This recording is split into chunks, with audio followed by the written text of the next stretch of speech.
하지 말라 내가 너와 함께 함이라고 하셨습니다. 우리에게는 모든 것이 응답이고 우리에게 모든 것이 축복임을 알았습니다. 하나님의 약속은 1.1획도 변하지 않고 그대로 이루어지는 말씀이라고 하신 주님, 우리가 그 말씀을 믿게 하시고 우리 안에서 깨달아지게 하시니 감사합니다. 오늘 우리에게 보좌의 은혜를 통해서 언어로 우리가 변화받아 새롭게 우리의 입술이 날마다 긍정적인 입술을 가지고 날마다 감사의 고백만을 하는 우리의 입술이 되기를 원합니다. 살아계신 말씀이 우리 믿음을 통해 오늘 또 선포하며 나가며 우리에게 물질도 주셨고 건강도 주셨고 기쁨도 주셨고 마지막 이 복음도 아버지 듣게 하셔서 우리를 마지막 소망으로 이루게 하심을 감사드립니다.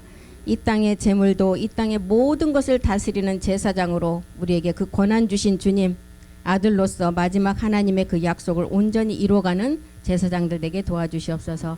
그 말씀이 하실 줄 믿고 감사드리며 주 예수 그리스도 이름으로 기도드립니다. 아멘. 우리 로마서 4장 13절 한번 보겠습니다. 아브라함의 믿음이 이제 마지막 하나님 믿음의 의로 우리가 마지막 되는 것을 우리에게 설명하고 있죠. 아브라함이나 그 후손에게 세상의 후사가 되리라고 하신 언약은 율법으로 말미암은 것이 아니라, 여기 후사는 이제 하나님 나라의 후사예요. 그러니까 율법으로 되는 것이 아니라는 거, 육체로 되는 것이 아니라는 것입니다. 뭘로 된다고요? 오직 믿음의 의로. 그래서 이제 세상의 후사가 되리라고 하신 약속이 율법으로 된다면 아브라함의 아들, 율법의 아들 누구로 가능해요? 이스마엘로 가능하지만 율법으로 된 것이 아니라고 했기 때문에 이스마엘은 아니다는 거예요. 그래서 이삭 그리스도로 된다는 거예요. 아브라함을 통해서 하나님은 예수가 그리스도가 어떻게 되는 과정을 지금 우리에게 보여주는 것입니다. 그래서 로마서 4장 14절에 보면 만일 율법을 따라 사는 사람들이 상속자가 된다면 우리의 믿음도 헛것이고 약속도 완전히 파해진다는 거예요.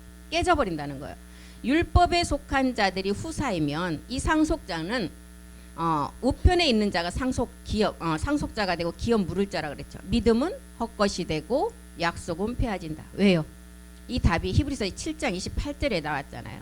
율법은 약점 가진 제사장을 통해서 세웠다 그래서 이 약점이 뭐예요? 옛사람을 가진 제사장들로 세웠기 때문에 이것은 믿음의 하나님 의가 될 수가 없다는 거예요.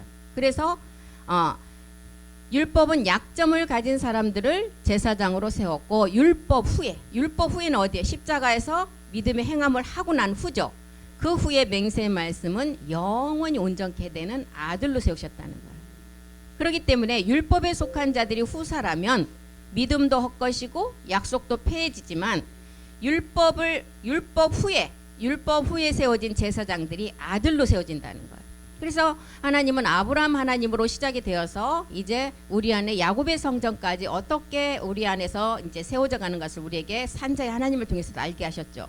아브라함의 하나님은 우리에게 육체의 죽음을 깨닫게 하는 하나님이셨어요. 그래서 아브라함 하나님에서 우리가 사람의 씨와 짐승의 씨를 우리가 말씀을 가지고 구분을 해야 되겠죠. 그래서 이제 그 다음에 이삭의 하나님, 사람의 씨와 짐승의 씨를 구분하니까 하나님의 사람으로 구원받을 자는 이제 이삭의 그리스도 영이 온 자가 구원받는다는 거예요. 그래서 이삭의 하나님은 씨예요, 씨. 그 다음에 이 씨가 심어지면 마지막은 뭐예요? 열매죠. 열매는 야곱의 하나님으로 이제 완성이 된다는 것입니다. 그래서 야곱의 하나님, 이 성전의 비밀은 우리가 야고보서 1장 17절 18절에 우리가 많은 말씀을 계속 봐왔죠. 이 말씀은 빛들의 하나님으로부터 위에서 내려오는 아버지께로 오는 말씀이라고 그랬어요. 변함도 없고 회전하는 그림자도 없다. 변함도 없고 회전하는 그림자도 없다면 누구가 우리가 생각나요? 멜기스덱이잖아요. 시작도 끝도 없는 분. 우리 주님은 오신 날짜가 있고 십자가에 돌아가신 날짜가 있어요. 멜기세덱은 영원 전에 시작도 끝도 없고 영원 무궁한 생명이라는 거예요. 그래서 우리가 이제 이렇게 빛들의 아버지께로 오는 그 말씀을 통해서 18절에 뭘로 나아진다고요? 진리의 말씀으로 나아진다. 나아진다 하니까 무슨 남자가 막 그냥 쑥쑥 낳는 게 아니라 우리의 몸의 변동을 말하는 것입니다. 그가 그 조물 중에 우리로 한 천열매가 되게 하시려고 자기의 뜻, 이 자기의 뜻은 하나님의 뜻이에요. 하나님의 뜻의 목적은 첫 것을 폐하고 둘째 것을 세우는 거죠. 둘째 것을 세워서 그리스도 영이 이제 씨로 심어졌다면 이제 몸으로 나아지는 게 이 하나님의 뜻이에요. 자기의 뜻이에요. 자기의 뜻을 쫓아 진리의 말씀으로 우리를 낳으셨다. 그래서 창세기 17장 12절에 가보면 아브라함과 이제 아브라함을 통해서 마지막 이방의 약속을 우리에게 기록을 했는데, 이방의 약속이 최초의 창세기 17장에 최초의 이방이라는 단어가 여기서 나와요. 대대로 남자는 집에서 난 자나 혹 너희 자손이 아니요 이방 사람에게서 돈으로 산 자를 물어나고 난 지 8일 만에 할례를 받을 것이다. 이 할례가 뭐예요? 우리가 믿음의 행함을 통한 그리스도 세례가 할례예요. 그것을 어디 하라고요? 마음에. 예, 마음이 하라는 거예요. 그래서 여기서 최초의 이방이라는 단어가 나왔어요. 이방은 어떤 우리에게 뭘 의미해요? 갈라디아서 3장 8절에 보니까 가장 먼저 아브라함에게 복음을 깨닫게 하시고 복음을 주시고 아브라함을 통해서 이방이 그 말씀을 받아서 마지막 열매 맺는 게 이방이라는 뜻이에요. 지금 현재 우리에게 알려주는 말씀이잖아요. 유대를 선민으로 하나님이 택했지만 이 유대인들은 그 메시아 그리스도를 어떻게 했어요? 십자가에 못 박아버렸어요. 그래서 그 선민에서 하나님이 그 옮겨간 그 촛대를 옮긴 게 이방인에게 돌리신 거예요. 아무리 선민으로 택했지만 하나님이신 그리스도를 십자가에 못 박게 만들어버렸어요. 그래서 이제 그게 이방인으로 넘어왔다는 것입니다. 그래서 지금 창세기 17장 12절에 이방이라는 단어가 나왔는데, 이방이라는 단어가 나온 것은 이방의 구원이 먼저 이루어지고 이방에게 먼저 복음이 전해지고 이방인을 통해서 마지막 하나님의 약속을 이룬다는 뜻이에요. 창세기 21장 4절도 한번 보겠습니다. 창세기 21장 4절이요. 이삭이 난 지 며칠 만에 하나님의 할례를 행하라고요? 8일 만에. 이 8은 보좌의 수예요. 보좌의 수. 이 할례는 사도 바울이 로마서 2장 28절에 기록했죠. 육신의 할례가 아니다. 어디에 하는 할례? 마음에 하는 할례. 왜 마음 할까요? 우리가 마지막 구원받는 자리가 마음이에요. 아까 목사님 그 말씀 하실 때도 우리의 옛사람이 어떻게 형성이 됐어요? 선악과를 따먹음으로 우리가 육신인 생혼에서 선악과를 따먹는 죄를 범하고 나니까 육신이 아닌 육체가 됐고 혼이 돼버린 거예요. 그래서 우리의 마음의 이 자리가 이 혼이 어디에 갇혀버렸어요? 육체 안에 갇혀버렸어요. 그래서 꼼짝을 못하고 있는 거예요. 이 육체 안에 갇힌 이 육체가 지금 우리 살 이게 육체가 아니라 우리 안에 보이지 않는 그 마음의 자리를 딱 덮고 있는 그게 옛사람이라는 거예요. 옛사람은 보이지 않아요. 보이는 이 몸은 내가 죽으면 자살이에요. 구원 받을 길이 아니라 완전 사망으로 가는 거예요. 우리 안에 죽어도 이 흙으로 된 이 몸이 죽어도 남는 게 옛사람이라는 거예요. 이 옛사람이 구원을 받아야 돼요. 이 받을 자리가 마음의 자리고, 그래서 너희의 구원, 베드로전서 1장 9절에 보니까 너희의 구원은 뭐가 구원받는 거라고요? 혼. 예, 이 혼이 구원받는 거예요. 믿음의 결국 혼의 구원을 받음이라. 그래서 혼의 구원을 받아서 영혼의 사람이 된다는 것입니다. 이렇게 로마서 2장 28절에 육신의 할례가 아닌 마음의 할례를 받으라는 거예요. 마음의. 대적 표면적 유대인이 아니요. 표면적 육신의 할례가 이 할례가 아니다. 29절도 보겠습니다. 29절이요. 로마서 29절 없나? 오직 이면적 유대인이 유대인이며 할례는 어디 하라고요? 마음에 할지니 신령에 있고 의문 율법이 아니라는 거예요. 율법이 아니고 그 칭찬, 마지막 하나님의 그 칭찬은 하나님께 난 자가 그 칭찬과 기쁨을 넘쳐난다는 거예요. 그래서 빌립보서 3장 5절에도 누가 또 이제 이 빌립보서 사도 바울이 기록한 기록을 보면 내가 8일 만에 할례를 받았다. 사도 바울이 석학 중에 석학, 로마의 시민권까지 받은 아주 내노라는 사람 중에 하나였는데 율법으로는 흠이 없는 자라 그랬어요. 사도 바울이. 그런데 자기가 그리스도를 깨닫고 보니까 율법을 쫓아가는 그 지식은 한낱 초등학문에 불과하다는 거예요. 그래서 그 그리스도를 깨닫고 내가 8일 만에 할례를 받고 이스라엘의 족속이고 베냐민 지파고 히브리인 중에 히브리인이고 율법으로는 바리새인, 율법으로는 흠이 잡을 데가 없어요. 석학 학자인데 자기가 이 그리스도를 깨닫고 보니까 다 자기가 가진 것이 뭐라고요? 배설물이라는 거예요. 배설물, 화장실에 그냥 버릴 거라는 거예요. 그래서 이 사도 바울도 그리스도를 깨닫고 자기의 모든 것을 다 버리고 날마다 십자가만을 자랑했다 그랬죠. 그래서 창세기 17장 27절로 가보면 다시 이제 그 집의 모든 남자 곧 집에서 생장한 자와 돈으로 이방 사람에게서 사온 자가 다 그와 함께 할례를 받았더라. 이방인에게 이제 복음이 어떻게 전해지는 것을 우리에게 보여주고 있죠. 집에서 생장한 자와 돈으로 이방 사람에게서 사온 자가 다 그와 할례를 받았다는 비밀을 알려준다는 거예요. 이 할례가 창세기 17장 21절에 가보니까 이삭과의 마지막 언약이에요. 이 할례.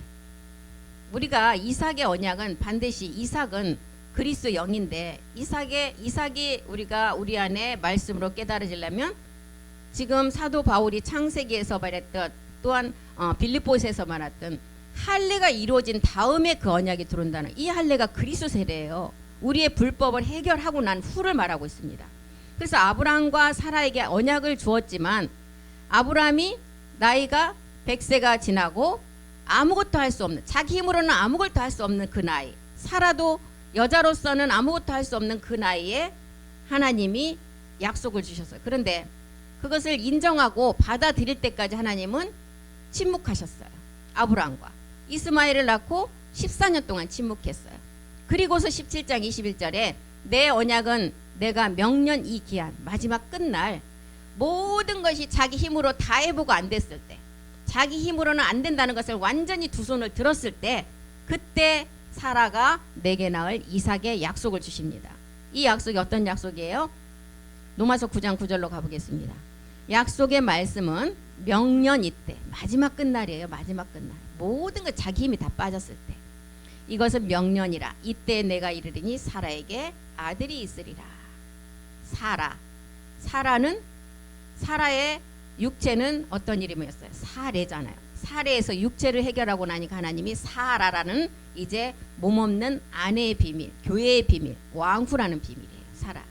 그래서 베드로전서 3장 6절에도 보니까 이 사라는 남편 아브라함이 자기를 두 번을 다 그냥 누이라고 팔 때까지도 이 사라는 기쁨이 있었어요. 어떤 여자가 자기 부인을 갖다가 남편이 팔을 때 기쁨이 있겠어요. 그런데 사라는 정말 많은 그 아브라함 자기 남편 안에서 발견한 게 있어요. 멜기세덱 주를 봤다는 것입니다. 사라가 아브라함을 주라 칭하여 복종한 것 같이 너희가 선을 행하고 아무 두려운 일에도 놀라지 아니하므로 그의 딸이 되었느니라. 아브라함 안에 멜기세덱 주 야곱의 성전의 비밀을 봤다는 거예요. 사라가. 그래서 그 성전의 비밀을 알고 그 말씀을 가지고 있으니까 사라는 누구를 낳게 돼요?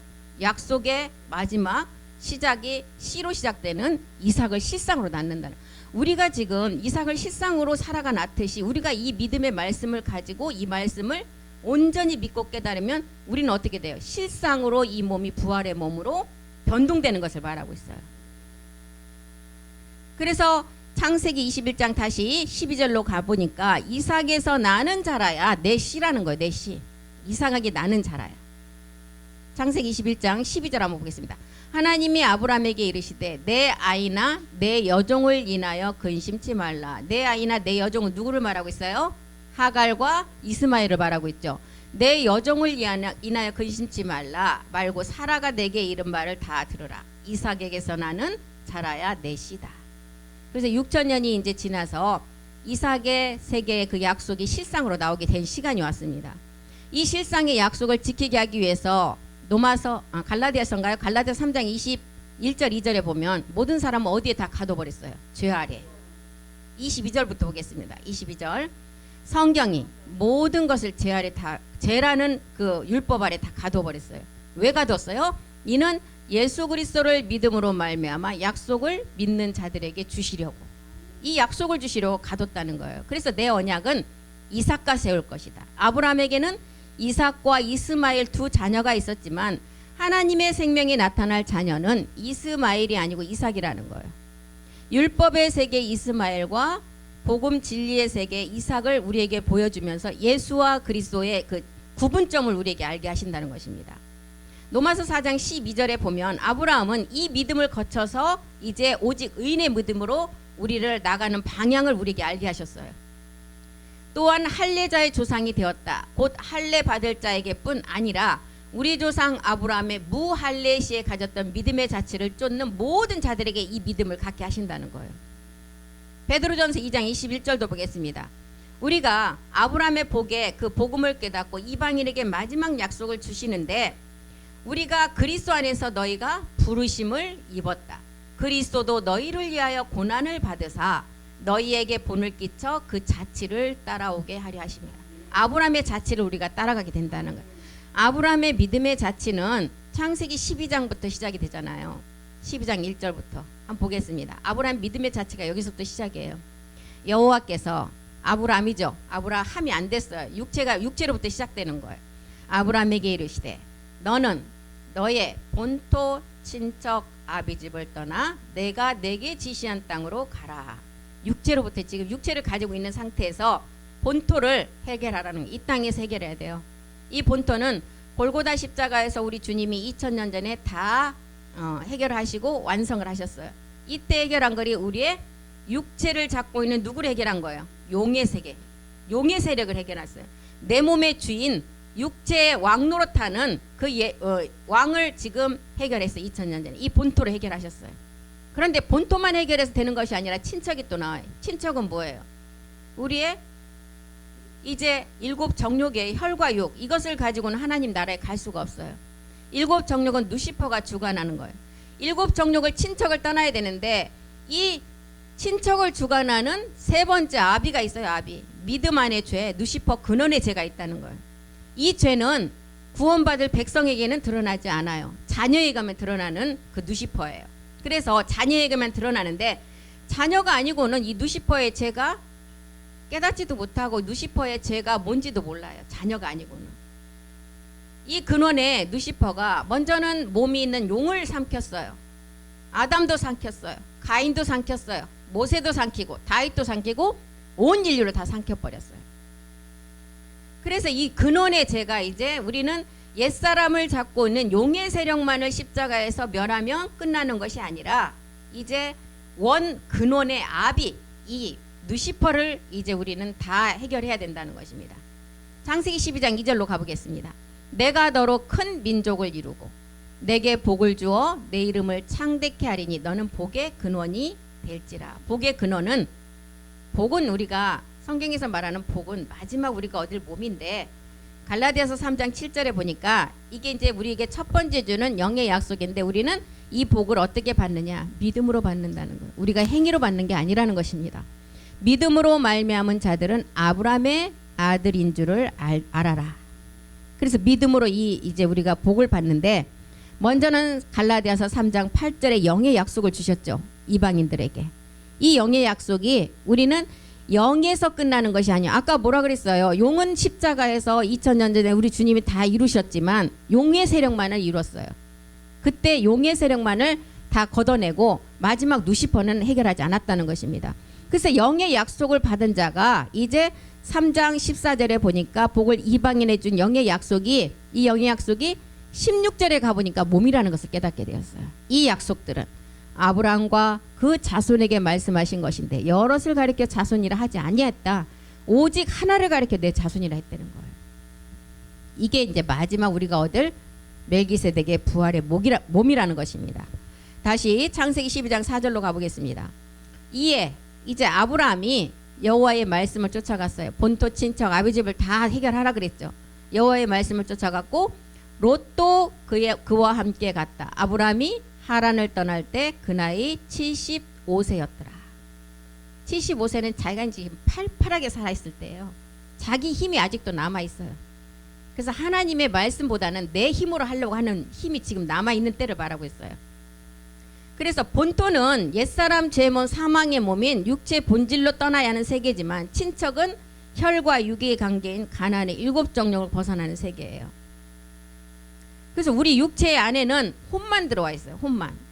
육신은 생혼을 담을 수 있는 그릇인데 선악과 사건으로 인해서 육신이 육체가 되어버렸고 생혼이 혼이 되어버렸다는 것입니다. 예수님은 성령으로 잉태된 몸이지 아담의 죄가 없으신 몸이에요. 그렇기 때문에 육신에 우리의 죄를 정할 수가 있다는 것입니다. 죄가 있는 사람이 그 죄를 해결할 수가 없어요. 죄가 없는 분이 해결할 수가 있는 것입니다. 그래서 이렇게 마지막 이제 친척, 본토 친척 아비 집을 떠나는 이 아비의 세계는 차원 세계예요. 차원 세계, 신령한 몸의 세계예요. 그래서 몸된 성전을 방해하는 누시퍼로에부터의 해방을 받는 비밀을 말하고 있어요. 우리는 이 누시퍼는 우리 차원 세계에서 누시퍼의 세계를 보면 1차원에서 흙과 돌과 공기가 지어졌어요. 이 1차원의 세계는 자기 스스로 아무것도 할 수 없는 상태예요. 2차원에서는 동물이 지어졌어요. 동물이 만들어졌어요. 3차원에서는 혼만 있는 사람들이 만들어졌어요. 3차원에 사람이 만들어졌는데 4차원 누가 창조가 됐어요? 누시퍼. 그런데 3차원에서 만들어진 이 사람이 육체의 본질을 해결하고 그리스도의 영이 오면 4차원 세계로 올라갈 수가 있어요. 그러니 누시퍼는 신이라는 거예요. 우리보다 지금 차원 세계에서 완전히 다른 세계에 있다니까요. 누시퍼 4차원의 세계는, 누시퍼는 4차원 세계는 알지만 5차원의 세계는 몰라요. 우리가 그리스도의 영을 가진 자가 4차원에 가서 이제 그 영을 가지고 우리는 보좌 5차원으로 갈 수가 있는데, 누시퍼는 그 5차원의 세계는 모른다는 것입니다. 누시퍼가 4차원의 그리스도의 영을 가지고 올라온 사람을 그래서 4차원에서 방해해요. 그리스도를 만나지 못하도록. 그리스도를 만나지 못하면 절대 4차원에 들어갈 수가 없어요. 그래서 우리에게 구원받을 만한 이름은 주 예수 그리스도의 이름밖에 없다는 거예요. 그래서 주 예수를 믿어라. 성경에 예수를 믿으라는 없어요. 예수를 믿으면 구원받는다. 주 예수를 믿으라 그랬어요. 이 주는 뭐? 십자가 후의 주예요. 십자가 후에 주와 그리스도가 된 주예요.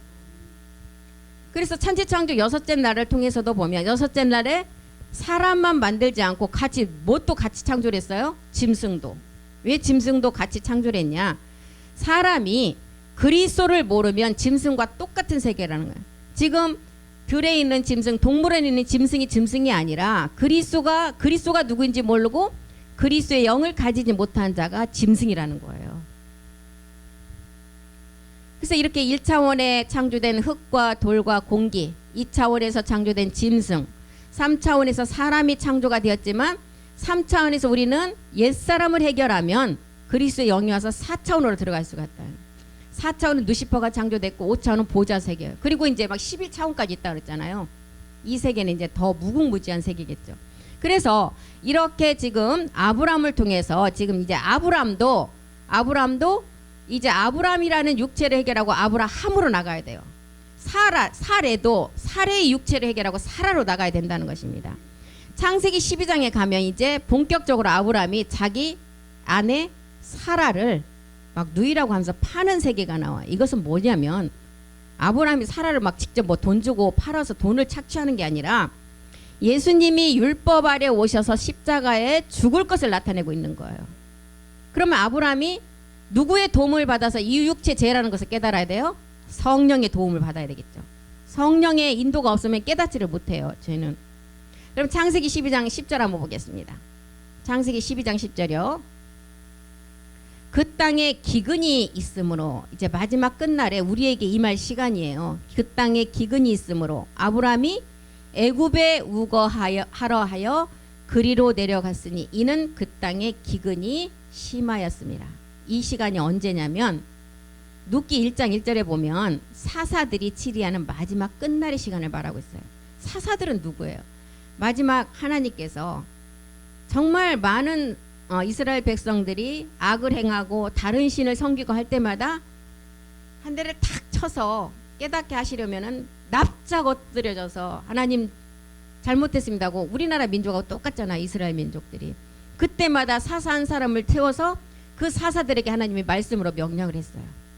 그 사사들이 치리하는 마지막 끝날의 시간이에요. 지금 창세기 12장의 시간은. 그때가 아브라함이 지금 자기 부인 사라를 자기 누이라고 첫 번째 파는 사건이에요. 이 사건이 어떤 시간째예요? 우리 그리스도라 칭하는 예수님이 이 땅에 오셔서 이제 십자가에 죽을 시간이라는 거예요. 우리가 십자가 도의 말씀을 깨닫고 이제 우리가 거기서 끝나는 것이 아니라 마지막 약속을 얻는 몸으로 나가라는 그 단계를 우리에게 설명하고 있어요. 창세기 12장 11절로 가보겠습니다. 이렇게 기근이 심한 마지막 끝날이 와 있는데, 그가 애굽에 가까이 이를 때 그 안에 사례더러 말하되 나 알기에 그대는 아리따운 여이더라. 첫 번째 이제 사라를 팔 때가 본질 육체 때문에 파는 거예요. 누구의 본질 육체 때문에? 아브람. 애굽을 떠나야 기에 예수가 그리스도가 되는 바로로부터 벗어나는 시간체를 알려주고 있어요. 12장 13절로 가보겠습니다.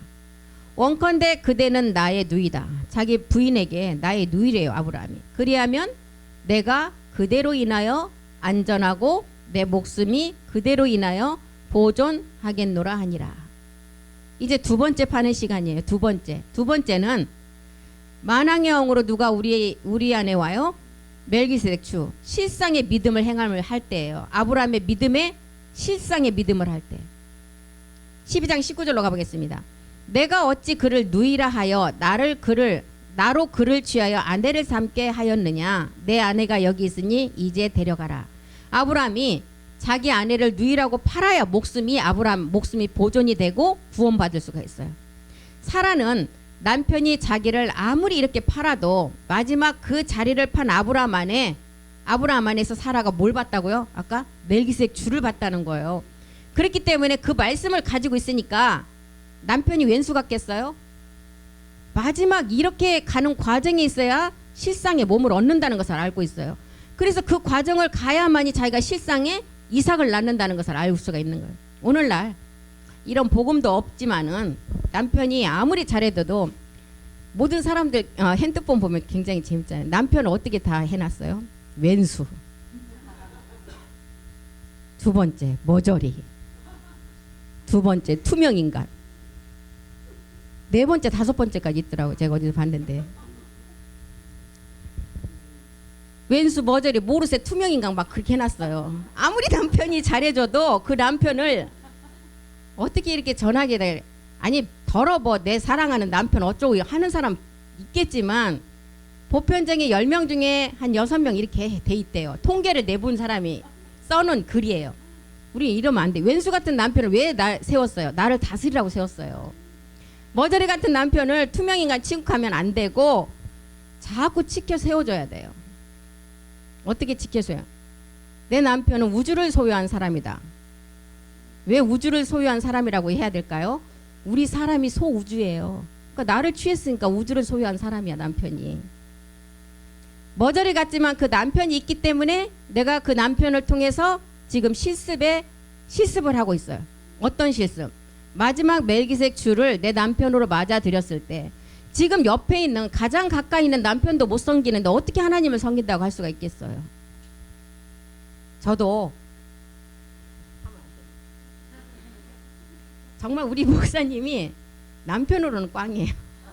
근데 하나님의 사람으로 보니까 정말 뭐 하나님의 사람으로 그 위치를 그 자리에다 놓고 보면 다른 거는 비교할 대상이 아니지만 남한테는 목사님 자기 스스로도 얘기를 하셨듯이 남한테는 간이라도 다 빼줘. 그런데 저한테는 100분의 1도 그렇게 안 해줘. 근데 내가 이제 그거를 가만히 생각해 보니까 저는 진짜 연약해요. 보면 마음이 여리고 조그마한 것도 상처를 많이 받고 하는데 엄청난 강한 사람을 붙여갖고 정말 제가 심장병 태어날 때부터 심장병이 있었거든요. 그 당시 심장병은 불치병이라 그랬어요. 수술 안 하면 죽는다 그랬거든요. 근데 얼마나 강한 사람 붙여놨는지 성냥불이 없어도 그냥 옆에만 와도 불이 붙는다고 제가 표현을 할 정도였어요.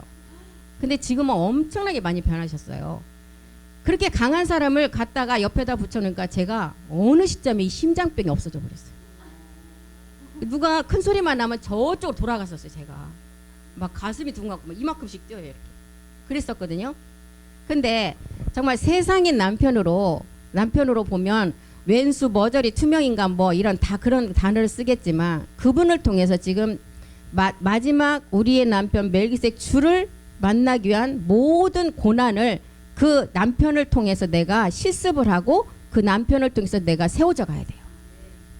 그래서 남편을 자꾸 지켜 세워주면 가장 그 힘이 되는 사람이 자기 부인이래요. 남자들은 아무리 지위가 높은 지위에서도 집에 가서 무시당하면 밖에 나가서 하는 게 아무 의미가 없음을 느낀대요.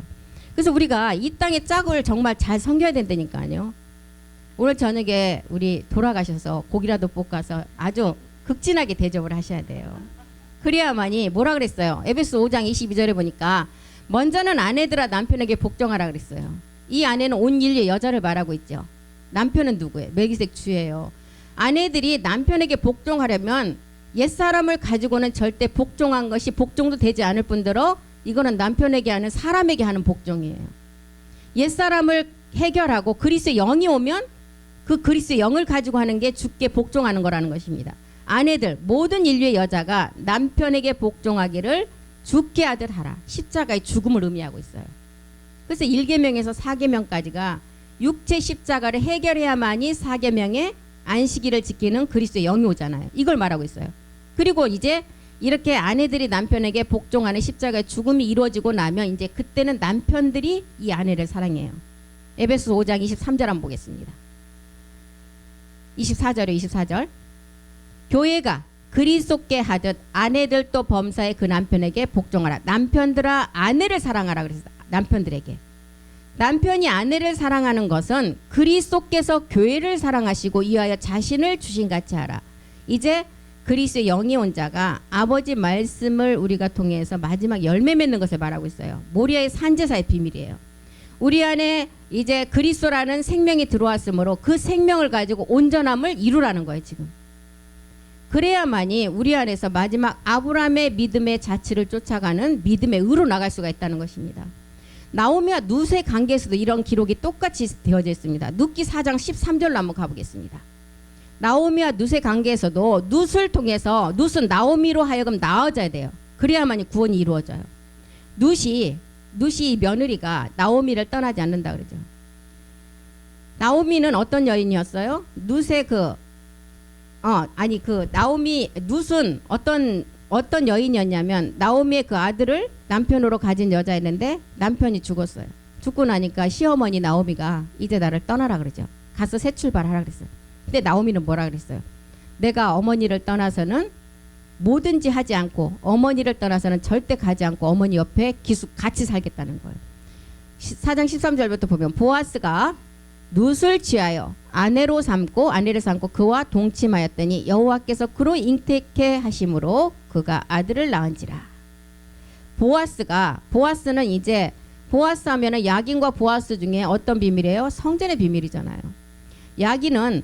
보아스는 지금 어떤 그 믿음의 선진을 통해서 보아스는 왼편에 들어간 성전의 기둥이에요. 야긴은 살아있는 자가 이룰 세계를 말하고 있어요. 그래서 보아스가 룻을 취했어요. 룻은 누구예요? 모압 여자예요. 이 룻은 누구예요? 그때 소돔과 고모라 성에 심판이 있었을 때 이제 하나님이 그 천사들을 보내서 구원할 때 이 두 딸과 이제 아버지가 그 산으로 올라가서 구원받게 되죠. 이 룻의 두 딸이 첫째 딸이 이제 뭐라 그래요? 우리가 아버지를 취하여 종족을 보존시키자 이런 얘기를 하잖아요. 그래서 그 아버지를 통해서 첫 번째 큰 딸로 태어난 모압 자손이 있고 암몬 자손이 있었잖아요. 그래서 보아스가 룻을 취하여 아내를 삼고 그와 동침하였더니 여호와께서 그로 잉태케 하여 하심으로 그가 아들을 낳으니라. 이 세계는 어떤 세계를 말하냐면 요한복음 17장 17절이 말하는 아버지의 말씀 진리로 나아지는 세계예요. 부와 모를 통해서 그 자녀가 나아지는 세계인데 갈라디아서 4장 26절의 세계예요. 위에 있는 예루살렘의 세계, 어머니로부터 나아지는 세계를 지금 설명하고 있습니다. 그래서 이렇게 나오미와 룻의 관계에서도 룻은 나오미로 통해서 나아져야만이 구원을 받는 것을 우리에게 알려주고 있어요. 룻기 4장 16절로 다시 가보겠습니다. 나오미가 아기를 취하여 품에 품고 그의 양육자가 되니. 여기 나오미가 이제 아기를 취했다 그랬어요. 우리가 누가복음에 보면 시므온이 아기를 안는 그런 기록이 나옵니다. 시므온이 안는 이 아기는 누구를 말했어요? 아기 예수가 아니라 마지막 제사장들로 아들로 구원받는 우리 아들들을 말하고 있어요. 이 아기가. 그러면 이 아기는 아까 보아스는 이미 믿음의 선진들을 통해서 이루어진 세계고 어떤 세계예요? 성전의 기둥에 야긴의 세계 있잖아요. 살아서 얻는 보아스는 왼편의 비밀로 완성했고 야긴은 지금 베드로가 이 땅에서 장모의 세계를 완성했던 것처럼 우리의 세계를 말하고 있어요. 야긴은. 그래서 시몬이 아기를 낳는 그 세계 마지막 부활의 몸을 완성하는 단계를 말하고 있어요. 그래서 나오미가 이 아기를 취하여 품에 품고 이제 나오미가 아기를 품고 양육자가 되는 거죠. 그의 양육자가 된다. 나오미의 상은 나이를 통해서 해 영광까지 가는 그림자예요. 그래서 그림자로 나오미가 취해서 양육을 해줘야만이 이 룻도 구원이 되고 마지막을 완성할 수가 있다는 것입니다. 다윗이 성전을 세우려고 그렇게 갈망하고 지성소의 비밀을 다 내용을 알았지만 다윗이 이 땅에 살아있는 자가 아니잖아요. 마지막은 누가 이뤄요? 이 땅의 마지막 제사장들이 이룬다는 것입니다. 우리는 아버지의 유전자를 가진 자들이에요. 드라빔의 비밀을 알았고 합판제의 비밀을 다 알았어요. 드라빔의 비밀은 뭐였어요? 여자가 마지막 그 씨를 보관하고 지키는 거였어요. 드라빔. 그래서 안장에다가 깔고 앉아서 그걸 지켰잖아요. 합판제의 비밀은 나이를 통해서 누가 태어나는 비밀이었어요? 아버지의 유전자 요셉. 이 비밀을 통해서 마지막 나아지는 비밀이에요. 루키 4장 17절로 가보겠습니다. 그 이웃 여인들은 마지막 모리아 산에서 함께 나아질 제사장들을 말하고 있어요. 그에게 이름을 주되 나오미가 아들을 낳았다 하여 그 이름을 오벳이라고 그랬어요. 오벳이라 했는데 그는 다윗의 아비인 이새의 아비더라. 그래서 오벳, 이새, 다윗 그렇게 나가잖아요. 순서가 오벳, 이새, 다윗. 다윗은 십자가의 도를 우리에게 알려주는 상으로 이제 설명을 했고, 이새는 호렙산의 비밀이고 오벳은 모리아산의 비밀이에요. 그래서 세 단계를 통해서 이제 나오미가 이렇게 나오미가 그 아들을 낳는 단계가 이것을 지금 실상 아이를 낳는 그 단계를 우리에게 설명하는 것이 아니라 먼저는 십자가의 도의 말씀을 듣고 일곱 정욕을 멸하고 마지막은 이제 변동의 몸을 입는 것을 설명하고 있어요. 지금 남자가 여자를 낳는데 뼈를 통해 나아지잖아요. 그래서 십자가의 죽음을 나타내는 예수님이 팔릴 것을 지금 아브라함을 통해서 이 세계를 아브라함이 첫 번째 자기 아내를 누이라고 파는 땅에가 첫 번째 십자가에 우리 주님이 이 땅에 오셔서 죽을 것을 말하고 있어요. 두 번째 파는 것은 가나안의 일곱 정욕을 멸하고 지금 이제 우리가 모리아산의 산제사를 드리는 몸으로 완성하는 단계예요. 그래서 이렇게 아브라함이 이 자기 부인을 두 번째까지 팔아야만이 말씀이 완성되는 것을 보여주고 있어요. 아브라함이 믿음이 없어서 아내를 속이고 파는 것이 아니라는 것입니다. 그렇게 팔아야만이 자신이 먼저 구원을 얻는 그 말씀이 들어오고 그 다음에 그리스도의 영이 온 상태에서 마지막 이제 약속의 몸까지 이루는 단계를 말하고 있어요. 이렇게 이제 12장에서 아브라함이 이제 그 사라를 파는 사건을 통해서 13장에 가면 창세기 13장에 가면 예수님이 율법 아래 오신 것이 이제 전개가 돼요. 누구를 통해서 13장 1절에 보니까 아브라함의 조카 누구를 통해서 롯은 이방의 비밀이에요. 그러니까 예수님 이 말씀의 흐름을 보면 첫 번째 사라 자기 부인을 파는 것을 통해서 예수님이 이 땅에 오실 것을 보여주고 두 번째 와서 이제 두 번째 파는 것은 마지막 약속의 몸을 완성하는데 그 약속이 누구로부터 시작된다? 이방 민족. 그래서 이제 롯을 딱 드러내요. 13장 10절에 가보면 13장 10절로 한번 보겠습니다.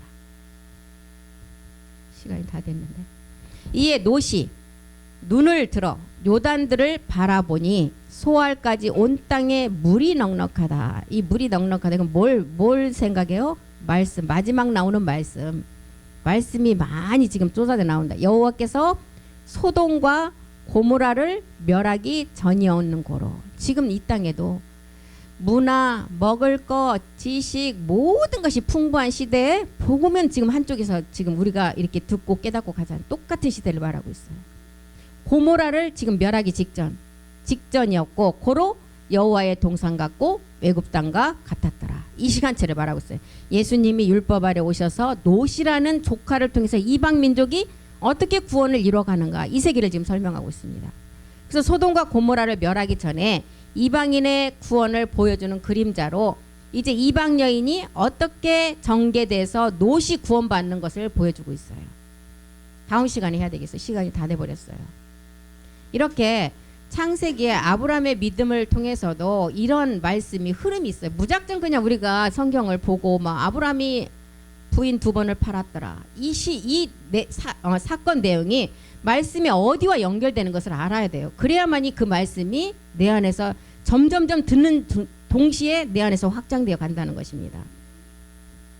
이제 앞으로 이 쉽게 전하는 말씀을 우리 집사님께서 지금 정리를 하고 계셔서 다 이제 분포를 하신대요. 그러니까 옛사람 설명하라 그러면 정답을 말해야 되는데 자기 간증하면 안 돼요. 옛사람이 뭐냐고 설명을 하라 그러면 옛사람이 어떻게 형성되었고 그 옛사람이 있기 때문에 우리가 하나님 나라의 유업을 받지 못하는 그런 게 왜 되는지를 설명을 정확하게 하셔야 돼요. 그런데 우리는 들었을 때는 다 알아. 근데 실상으로 얘기를 하라고 못해요. 자기만의 안에 말씀에 그 틀이 있어야 돼요. 수납장이 있어야 된다니까. 제가 계속 말씀드리듯이. 아니 옷 넣는 데다 가서 주방용품 같이 섞어놓고 하면 어떻게 그걸 찾았어요? 쓸 때마다 다 뒤집고 찾아야 돼요. 옷 넣는 데는 옷만 넣고 그릇 넣는 데는 그릇만 넣고 내 안에 그 말씀이 있어요. 그 틀이 딱 되어서 그 안에 말씀을 집어넣어야 돼요. 그래서 이게 지금 창세기를 통해서도 아브라함이 이렇게 아브라함의 믿음의 자취를 따라가서 마지막 아브라함의 복을 받는 자가 아브라함을 통해서 떡반죽 그릇까지도 복을 받는다 그랬어요. 이 말씀의 흐름이 왜 지금 아브라함이 한낱 이 복 때문에 기록된 것이 아니라 예수님이 이 땅에 먼저는 육신의 죄를 정해서 와야만이 사라가 첫 번째 팔리는 것을 우리에게 보여주는 사건이구나. 두 번째 사라를 파는 것은 그 육신이 죄를 정해서 와서 십자가에 죽고 나니까 그리스도의 영이 오고 그 다음에는 하나님이 약속을 몸을 우리에게 주시기 위함이구나. 두 번째 파는 사건이 그 사건과 연결이 됐어요. 그리고 13장에 가서는 우리 주님이 오시고 나서 아브라함의 조카 롯을 드러내는 것은 이방이 먼저 구원이 이루어지는구나. 이 세계를 또 설명을 하고 있어요. 그래서 이런 흐름을 본인들이 잘 파악을 하셔야 된다는 것입니다. 그래서 다음 시간에 또한 계속 말씀을 갖고 공부하고 여기서 마치겠습니다. 기도하겠습니다. 살아계신 하나님 고맙고 감사드립니다.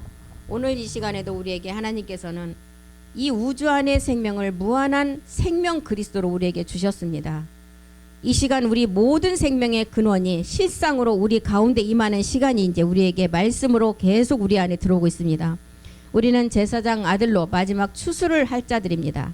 하나님 말씀의 능력이 우리 안에 넘치게 임해서 모든 영적인 것과 물질적인 것을 우리 안에서 실상으로 임하게 도와주시옵소서. 이 땅은 보이는 세계 5%, 보이지 않는 95%의 세계 안에 있습니다. 5%의 보이는 세계에서 정말 하나님의 무궁무진한 95% 세계 안에 있는 것을 찾지 못하면 우리가 보이는 세계만 쫓아가기 위함입니다. 위의 것을 쫓으라고 하셨습니다. 보이지 않는 95%를 그 안에 하나님의 무궁무진한 물질과 생명과 모든 것이 들어있음을 우리는 깨닫고 갑니다. 날마다 우리의 입술이 긍정적인 입술을 가지고 날마다 주님 앞에 감사의 고백만을 외치며 나가는 자가 되기를 원합니다. 이제부터는 하나님의 복을 누리는 모든 하나님의 시간들만 있게 하시고 제사장의 신분으로 아들의 신분으로 모든 것을 누리고 정복하는 자가 되게 도와주시옵소서. 모든 말씀 주 예수 그리스도의 이름으로 기도드립니다. 아멘. 수고하셨습니다.